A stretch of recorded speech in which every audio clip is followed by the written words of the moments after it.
ایک مرتبہ غوث پاک عصر کی نماز پڑھا کر کے جو ہے وہ دریائے دجلہ کی سیر کے لیے نکلے۔ دریائے دجلہ بہت بڑا دریا ہے، میں نے اسے دیکھا ہے الحمدللہ، اور وہ دریا جو ہے اس ایک خصوصیت اس کی یہ ہے کہ وہ دریا پلٹیاں کھاتا ہے سال بسال، یعنی ایک سال یا کچھ سال وہ اس طرف پلٹی کھاتا ہے تو ادھر دریا بڑھ جاتا ہے، اور کبھی وہ ادھر پلٹی کھاتا ہے تو وہ ادھر بڑھ جاتا ہے۔ بہت بڑا دریا ہے، اس زمانے میں اور بڑا تھا، ابھی جو ہے وہ اس کو کچھ سمیٹا گیا ہے، لیکن آج بھی اس میں کشتیاں چلتی ہے، اس میں آج بھی کشتیوں کا آنا جانا ہے، اور لوگ ایک کنارے سے دوسرے کنارے کشتیوں پہ آتے جاتے ہیں۔ میرے غوث کی شان یہ ہے، آپ عصر کے بعد دریا کی سیر کو گئے، اس لیے کہ سیر و تفریح کو جانا یہ بری بات نہیں ہے، سیر و تفریح کے لیے جا کر وہاں عیاشیاں کرنا، گناہ کرنا یہ بری بات ہے، ورنہ اللہ کی نشانیوں میں غور کرنا، اللہ نے تو نے دریا کیسا بنایا، پھول کیسے بنائے،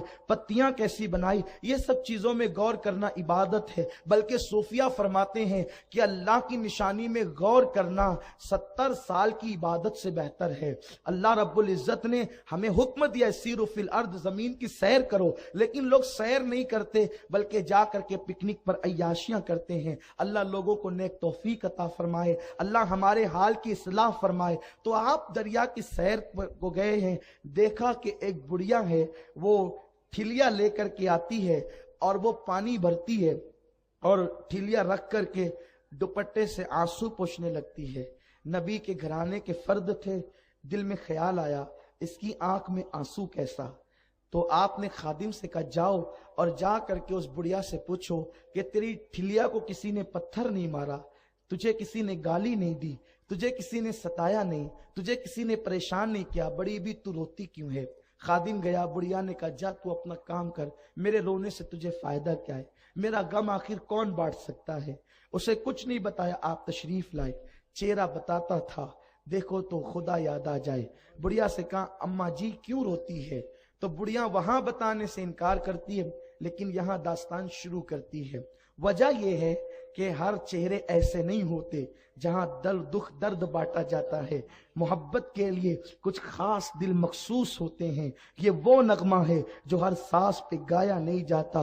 لوگوں کو غموں کی داستان سننا اچھا لگتا ہے، رو کے سنا ہنس کے اڑا دیا، لیکن کچھ چہرے ایسے ہیں جو خدا کی یاد دلاتے ہیں۔ طبرانی کی روایت ہے، میرے آقا فرماتے ہیں میری امت کے وہ چہرے جو نورانی ہے ان سے دنیا اور آخرت کی حاجتیں مانگا کرو، ضرور پاؤں گے، کیونکہ اللہ نے میری رحمت کا حصہ ان کے اندر رکھ دیا ہے۔ اب بتائیں، حضور خود کہتے ہیں کہ مانگو، اور کوئی اگر یہ کہے کہ نہ مانگو تو ہم حضور کی سنیں یا کسی اور کی سنیں؟ یہ بات تو نہیں ہو سکتی۔ ہم نے کلمہ حضور کا پڑھا ہے، کلمہ محمد رسول اللہ پڑھا ہے، اب ہم کسی کی بھی بات ایسے مان لیں؟ نہیں، ہمارے لیے وہی معیار ہے جو رسول اللہ کا فرمان ہے۔ جو حضور کی بولی بولے وہ اپنا ہے، جو حضور کے خلاف بولی بولے پھر وہ کسی شہر کا ہو، کسی ملک کا ہو، کسی علاقے کا ہو، ہم نہیں مانتے۔ مکے والا ہے ابو لہب ہے، حضور کے خلاف بول رہا ہے تو جوتے کی نوک پر ہے۔ حبشہ والا بلال ہے، اپنا آقا ہے، کیونکہ وہ حضور کی بولی بول رہے ہیں۔ بات بولی سے سمجھ میں آتی ہے،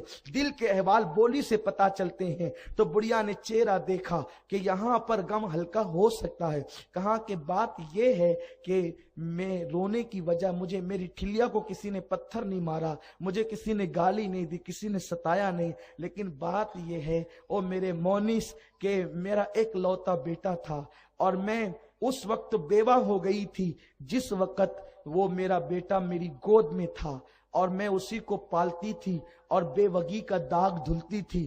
تمنا یہ تھی کہ جب میرا بیٹا جوان ہوگا تو اس وقت میں اس کی شادی رچاؤں گی۔ وہ بڑھیا ہے مذہب کے اعتبار سے عیسائی، ابھی بھی وہ عیسائی ہے، شادی رچاؤں گی، بڑی دھوم دھام کروں گی۔ اور ظاہر سی بات ہے کہ عیسائی کیا دھوم دھام کر سکتے تھے وہ آپ اچھی طرح جان سکتے ہیں۔ تو بڑھیا سے سنا پھر کیا ہوا، کہا میں لے گئی اور بارات کو دجلہ کے اس پار اور دلہن کو بٹھا کر کے لائی اور بڑی شان سے لائی۔ میں خود بھی بارات میں شریک تھی۔ ہوا یوں کہ میں کشتی کنارے پر آئی، ساحل پر آئی، دریا کے کنارے پر، اور اس کے بعد جب دریا کے کنارے کشتی آئی